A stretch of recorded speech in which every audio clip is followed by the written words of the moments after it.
everyone, welcome to my channel. In this video, I'm going to tell you about the books that I read in November. In November, I read the Playboys in Love series written by Janelle Maxwell.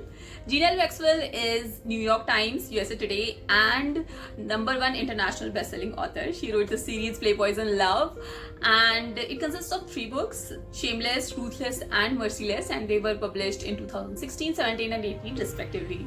I had doubts about this series when I saw the covers of the book, because I thought if you had to resort to this to attract the readers, then probably the substance of the books is not very good. But the reviews of this series was really good on Goodreads, and many of the readers had written that this book, this whole series is so much better than they had expected, and they really liked it. So I decided to give this book a try because I wanted to be pleasantly surprised. I was hoping for some steamy romance with some charm and depth, but unfortunately what I got was a repetitive cycle of paper thin plots with insta love and characters that seem more like Instagram models than real life people with emotions. Each book follows a predictable formula. A hot guy with a tragic past meets a beautiful woman with a predictable emotional wound. They hook up instantly, share a few snarky comments, and they fall in love in a matter of days. There is little to no build up, there is minimal conflict, and the emotional development feels forced or non existent. The writing is so bland.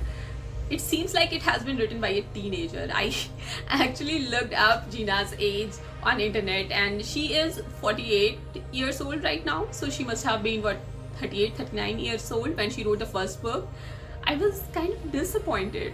This whole series relies heavily on overused tropes and cringe-worthy internal monologues.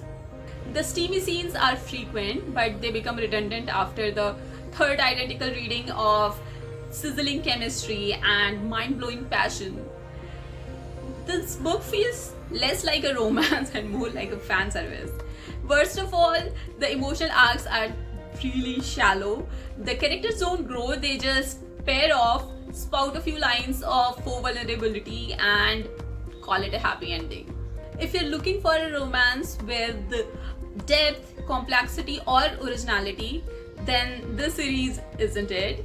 It's just fluff without any heart. The first book of the series is Shameless. Jane's kitchen pipe is broken, and her friend Addison, as a joke, sends her a handyman who is actually a stripper and a prostitute. His name is Michael, and he owns 2 construction companies, and he does stripping and prostitution for fun. Yes. बड़ा हरामी हो बेटा. When he comes to know about the situation that Jane didn't know anything about it, and he actually needs a handyman to fix her pipes, her kitchen pipes. So he offers to help, and he finds Jane's laptop on the kitchen table, and he finds out that Jane loves to watch pornography, and he falls in love with her. Yes. And now I want you to guess what would have happened in the rest of the story. And I'm 80% sure that you'll guess it right. It is that predictable. The dialogues are so cringeworthy, and they are filled with overused innuendos and lines that feel more like a fan fiction than a real conversation. The emotional moments are so melodramatic and unearned because there is very little build up, and the romantic tension is built up entirely on the physical attraction, and the story relies so heavily on the sexual content that it forgets to build a meaningful connection between the characters. So I give this book 0.5 stars. The second book of the series is Ruthless, and it was supposed to be an enemies to lovers romance, I guess, but it is just a shallow and formulaic story that confuses physical attraction with emotional depth. The main characters are Addison and Roman, and they were supposed to be these complex characters with emotional baggage and big personalities, but they are just caricatures. The brooding alpha male with control issues, and the sassy and not like other girls type girl who folds the moment situations turn steamy. Roman is a lawyer, and he owns his own firm. and he is a stripper and prostitute just for fun. Wait, there's more. He also likes to do threesomes with women and with his friends. Addison is Roman's employee and she is also his best friend's girlfriend's best friend. So initially he didn't want to engage with her because he didn't want to spoil the relationship between him and his friends. But Addison takes it as a challenge and always tries to challenge him and provoke him, and I don't know. Gina leans heavily on the tropes like dominant male, forbidden romance, and insta-lust, and she completely fails to bring anything fresh or meaningful to the table. The story is so uncooked. Roman's ruthless persona is more obnoxious than sexy, and Addison's sudden trust in him feels completely unearned. The plot lacks real stakes, and the conflict is resolved so conveniently, it's really hard to care. I give this book 1 star. The next book of the series is Merciless, and it is also a complete garbage. The main characters are Austin and Emmy. Austin is a firefighter, and guess what?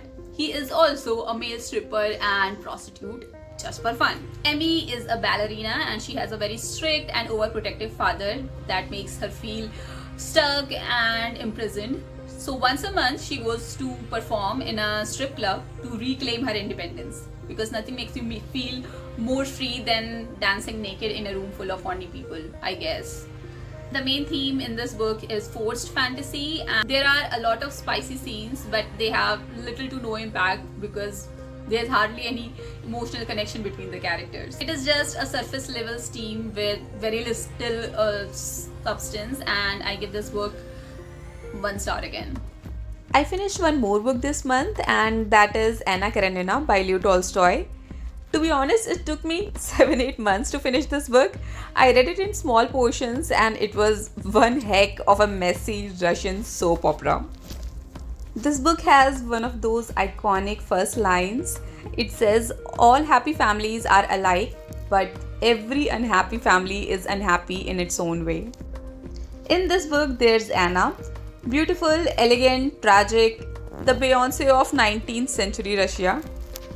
She falls in love with Count Vronsky, a man so charming he could sell air conditioners in Shimla in winter.